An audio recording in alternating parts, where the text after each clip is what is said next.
നമസ്കാരം. ജനുവരി 8-ന് രാഹുൽ മാങ്കൂട്ടം ഫേസ്ബുക്കിലിട്ട ഒരു പോസ്റ്റാണ്. കപ്പൽ ആടിയുലയുക മാത്രമല്ല, സഹയാത്രികർ ലൈഫ് ജാക്കറ്റ് പോലും ഇല്ലാതെ നടുക്കടലിലേക്ക് എടുത്തു ചാടുക കൂടിയാണല്ലോ എന്നാണ് രാഹുൽ അന്ന് കുറിച്ചത്. അന്ന് ഈ ഫേസ്ബുക്കിലെ ഈ പോസ്റ്റ് പ്രസിദ്ധീകരിക്കുമ്പോൾ സർക്കാരിൻ്റെ മുഖ്യമന്ത്രിയുടെ കയ്യിൽ ഒരു പരാതി എത്തുകയാണ്.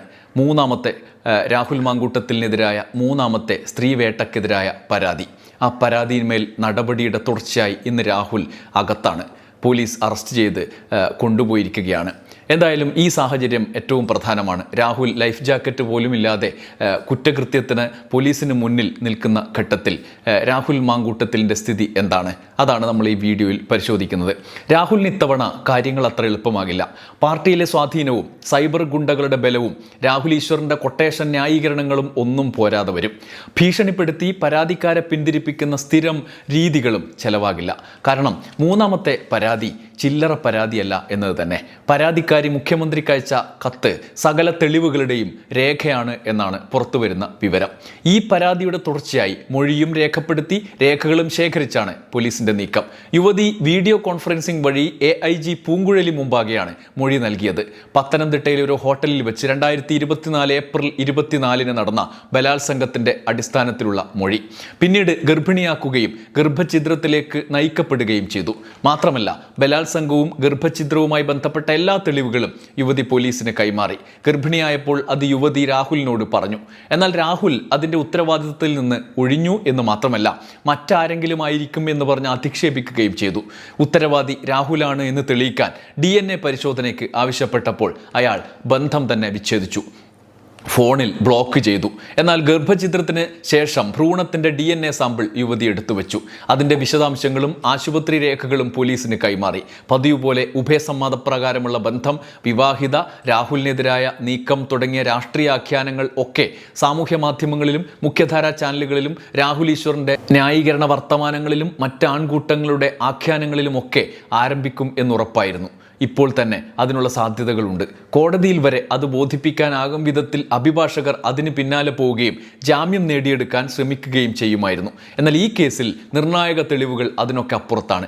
ആ തെളിവുകൾ കൂടി ശേഖരിച്ച് മതി അറസ്റ്റ് നടപടി എന്ന തീരുമാനത്തിലേക്ക് അന്വേഷണ സംഘം എത്തുകയായിരുന്നു എന്നാണ് വിവരം. മുഖ്യമന്ത്രിക്ക് നൽകിയ വിശദമായ പരാതി, അതിന് പിന്നാലെ പരാതിക്കാരി മുഖ്യമന്ത്രിക്ക് ആയി അയച്ച വൈകാരികമായ ഒരു ശബ്ദ സന്ദേശം, ഇതിൻ്റെ തുടർച്ചയായിട്ടാണ് അടിയന്തരമായി അറസ്റ്റ് നടപടികളിലേക്ക് നീങ്ങാൻ മുഖ്യമന്ത്രി നിർദ്ദേശം നൽകിയത് എന്നാണ് ഒടുവിൽ വരുന്ന റിപ്പോർട്ടുകൾ. കോൾ റെക്കോർഡിങ്ങുകൾ അടക്കമുള്ള ശബ്ദരേഖകൾ, ചാറ്റ് രേഖകൾ, പണം കൈക്കലാക്കിയതിൻ്റെ ബാങ്ക് ഡീറ്റെയിൽസ് തുടങ്ങിയ തെളിവുകളും പരാതിക്കാരി പോലീസിന് കൈമാറി. ഇതിനൊപ്പമാണ് മെഡിക്കൽ രേഖകൾ, ആശുപത്രി വിശദാംശങ്ങളും DNA വിശദാംശങ്ങളും കൈമാറിയ രേഖകളുടെ കൂട്ടത്തിൽ ഉണ്ട്. അലസിപ്പോയ ഗർഭത്തിൻ്റെ ഭ്രൂണാവശിഷ്ടം തെളിവിനായി സൂക്ഷിച്ചു വെച്ചിട്ടുണ്ട് എന്നാണ് മൊഴി. പരാതി ലഭിച്ചതറിഞ്ഞാൽ രാഹുൽ ഒളിവിൽ പോകാനുള്ള സാധ്യത മുൻകൂട്ടി കണ്ട് അന്വേഷണ സംഘം ജാഗ്രതയോടെ പ്രവർത്തിച്ചു. പാലക്കാടായിരുന്നു രാഹുൽ ഉണ്ടായിരുന്നത്. തനിക്കെതിരെ പരാതി നൽകിയ ഒരു പരാതിക്കാരിയുടെ ഭർത്താവിനെ BJPയിലെ സ്വാധീനം ഉപയോഗിച്ച് നടപടിയെടുപ്പിച്ച് പുറത്താക്കിച്ചു എന്നുള്ള ആരോപണം ഉയർന്ന ഘട്ടമായിരുന്നു. തെരഞ്ഞെടുപ്പിന് മുന്നോടിയായി വീണ്ടും മത്സരിക്കാനുള്ള ഒരുക്കത്തിലുമായിരുന്നു. അതിനു മുമ്പ് തനിക്കെതിരെ വരാനുള്ള പരാതികൾ ഒതുക്കുന്നതിന് വേണ്ടിയുള്ള ഭീഷണി അടക്കമുള്ള സമീപനം സ്വീകരിച്ച് മുന്നോട്ട് പോവുകയായിരുന്നു എന്ന് വേണം കരുതാൻ. കാരണം ഈ മൂന്നാം പരാതിക്കാരി പരാതി നൽകി അതിനുശേഷം അറസ്റ്റ് നടപടിക്കുള്ള ദിവസങ്ങൾക്കിടയിൽ മുഖ്യമന്ത്രിക്ക് അയച്ച ശബ്ദ സന്ദേശത്തിൽ ഈ കാര്യം പറയുന്നുണ്ടായിരുന്നു.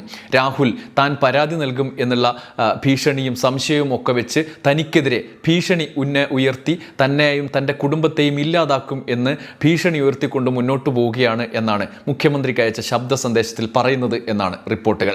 എന്തായാലും പാലക്കാട് ഇതിൻ്റെയൊക്കെ പശ്ചാത്തലത്തിൽ അതിർത്തി ജില്ല കൂടിയായ പാലക്കാട് സ്വന്തം മണ്ഡലം എന്നതിനപ്പുറത്ത് പോലീസ് നടപടികൾ ഉണ്ടായാൽ ഒളിവിൽ പോകാനുള്ള സാധ്യത കൂടി മുന്നിൽ കണ്ടാണ് അത്രേ രാഹുൽ താമസിച്ചത്. ഇക്കാര്യം പോലീസിന് മനസ്സിലായി. എന്തെങ്കിലും സൂചന ലഭിച്ചാൽ അപ്പോൾ രാഹുൽ മുങ്ങും. തമിഴ്നാട്ടിലേക്കും അതുവഴി കർണാടകയിലേക്കും അവിടുത്തെ സ്വാധീന മേഖലയിൽ ഒളിവിൽ കഴിയാനുള്ള സാധ്യതകളും ഉണ്ട്. അതിനുള്ള ഒരുക്കങ്ങൾ അദ്ദേഹം സ്റ്റില്ലായി. നേരത്തെ ഉണ്ടായ സാഹചര്യം നേരത്തെ ഒളിവിൽ കളഞ്ഞ സ്ഥലം ഒക്കെ അദ്ദേഹം റെഡിയാക്കി വെച്ചിട്ടുണ്ട് എന്നാണ് പോലീസിന് ലഭിക്കുന്ന വിവരം. കർണാടകയിൽ കോൺഗ്രസ് സർക്കാർ കൂടിയാണ്. യൂത്ത് കോൺഗ്രസിന്റെ ഒരു ദേശീയ ഭാരവാഹിയുടെ സഹായത്തോടെയാണ് കർണാടക പോലീസിന്റെ കൂടി സ്വാധീനത്തിൽ കഴിഞ്ഞ തവണ ഒളിവിൽ തുടർന്നത്. ഇത്തവണയും അത് ആവർത്തിക്കാനുള്ള സാധ്യത ഉണ്ടായിരുന്നു. അതിനാൽ പോലീസ് കൂടുതൽ പേരറിയാതെ അതീവ രഹസ്യമായി നീക്കങ്ങൾ നടത്തി. ചില വിശ്വസ്തരായ പോലീസുകാരെ മാത്രം വെച്ചുകൊണ്ട് ഷൊർണൂർ ഡിവൈഎസ്പിയുടെ നേതൃത്വത്തിലുള്ള പ്രത്യേക സ്ക്വാഡിനെ നിയോഗിച്ചു. അറസ്റ്റ് തന്നെ ഒരു ഓപ്പറേഷൻ ആക്കിയാണ് പദ്ധതി നടപ്പാക്കിയത്. അങ്ങനെയാണ് രാഹുലിൻ്റെ ഹോട്ടൽ നിരീക്ഷണത്തിലാക്കി പാതിരാത്രി അറസ്റ്റിന് പ്ലാൻ ചെയ്ത് നടപ്പാക്കിയത്. ഹോട്ടലിൽ പോലീസ് എത്തി. ഹോട്ടലാകെ നിയന്ത്രണത്തിലാക്കി. പോലീസ് സംഘം അവിടെയായി തമ്പടിച്ചു. പിന്നാലെ 2 പോലീസുകാർ മുറിയുടെ അടുത്തെത്തി വാതിലിൽ മുട്ടി. രാഹുൽ വാതിൽ തുറന്നു. പോലീസുകാർ അകത്ത് കയറി. കാര്യം പറഞ്ഞപ്പോൾ രാഹുൽ വിസമ്മതിച്ചു. മുറിക്ക് പുറത്തിറങ്ങാൻ ശ്രമിക്കുകയും ചെയ്തു. എന്നാൽ പരാതി ലഭിച്ച കാര്യം പറഞ്ഞപ്പോഴും അദ്ദേഹം വക്കീലിനെ കാണണം എന്നാവശ്യപ്പെട്ടു. എന്നാൽ പുറത്തിറങ്ങിയാൽ കൂടുതൽ പോലീസുകാരുണ്ട് എന്നും ഇവിടെ നിന്ന് ഇപ്പോൾ പോകാൻ കഴിയില്ല എന്നും പോലീസുകാർ അറിയിച്ചു. പക്ഷേ വക്കീലിനെ നേരിട്ട് ബന്ധപ്പെടണം, അതുവരെ പോയി വരാം, ഞാനൊരു MLA ആണല്ലോ, മുങ്ങൊന്നുമില്ല എന്ന് പറഞ്ഞു. എന്നാൽ അത് രക്ഷപ്പെടാനും മുങ്ങാനുമുള്ള പരിപാടിയാണ് എന്ന് മുൻ അനുഭവത്തിൽ നിന്ന് മനസ്സിലായ പോലീസ് അതിന് വഴങ്ങിയില്ല. തൽക്കാലം പുറത്തു പോകാം എന്ന് പറഞ്ഞു. അവിടെ വെച്ച് തീരുമാനിക്കാം എന്ന് പറഞ്ഞു. അങ്ങനെ 2 പോലീസ് ഉദ്യോഗസ്ഥർ രാഹുലിനെയും കൂട്ടി മുറിക്ക് പുറത്ത് നിർബന്ധിച്ച് ഇറങ്ങി. പുറത്തിറങ്ങിയ ഉടനെ പോലീസ് മുറി പൂട്ടി താക്കോൽ കയ്യിലെടുത്തു. റിസപ്ഷനിൽ നിന്ന് നേരത്തെ സ്പെയർ കീയും വാങ്ങി. മുറി സീൽ ചെയ്തു. മുറിയിൽ നിന്ന് വിരലടയാളം ഉൾപ്പെടെയുള്ള മറ്റ് തെളിവുകളും ശേഖരിക്കാൻ പോലീസ് നടപടികൾ കൈക്കൊണ്ടു. അപ്പോഴേക്കും എല്ലാം കൈവിട്ടുപോയി എന്ന് രാഹുൽ തിരിച്ചറിഞ്ഞു. ഒരു പ്ലാൻ നടപ്പാക്കിയിട്ട് അത് പ്ലാൻ ഉണ്ടാക്കാൻ ഉള്ള സമയം പോലും ഇല്ലാത്ത സ്ഥിതി. ചിന്തിക്കാൻ പോലും പറ്റും മുമ്പ് പോലീസ് പ്രവർത്തിച്ചു.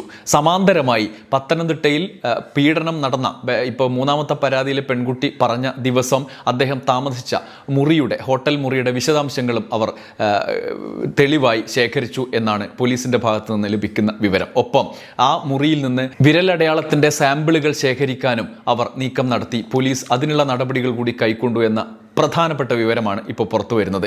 പരാതിയിൽ പീഡനം നടന്നത് പത്തനംതിട്ടയിലെ ഹോട്ടൽ മുറിയിൽ വെച്ചാണ്. വ്യക്തിപരമായി ബന്ധമുണ്ടാക്കിയതിന് ശേഷം വിവാഹ ബന്ധത്തിലെ പ്രശ്നങ്ങൾ സംസാരിക്കാനാണ് എന്ന് പറഞ്ഞ് അങ്ങോട്ട് വിളിപ്പിച്ചു.